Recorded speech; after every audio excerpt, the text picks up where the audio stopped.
Hey, what up, everybody? Steviebreech coming to you. The mail lady just came by my house, dropped me off this cool looking colored package. It came from my buddy, MrJustRay, who lives up in Canada. Good YouTube maker. I just made a video with him. I plugged on my last video, but might as well just plug it again. It was like a discussion video. And he sent me some unused, or not unused, but unwanted wrestling figures. It's pretty cool because when you mail stuff from Canada, you have to put like a thing on the box saying what it is, and he actually wrote wrestling figures. Hopefully, they're really worth more than $5.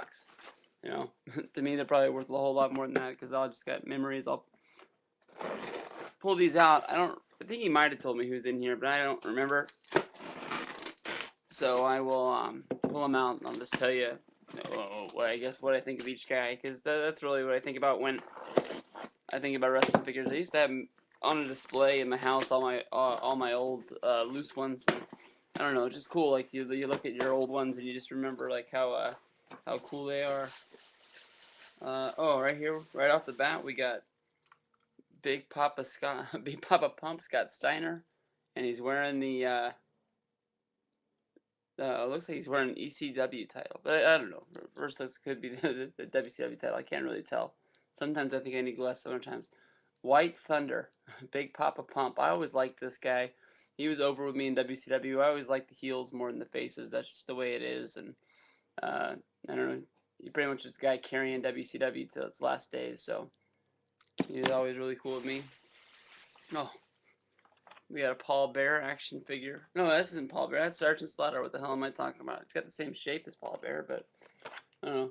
These ones are pretty cool. I just got the one like this signed by Jim Cornette. So these are actually pretty cool ones. There's the Cornette on the back right there. They went through a phase where they were putting out a lot of the extra guys. Like on the back right here, you got Jim Ross, Vince McMahon. You got a referee. I don't know why they didn't do Hebner, but Sergeant Slaughter. They did a ringside collection. They're all the managers and other guys. That's pretty sweet. Oh, and then there's another one in here. Taka Michinoku. I always couldn't say his name right. Taka. This guy was great, dude. He got the first light heavyweight championship run.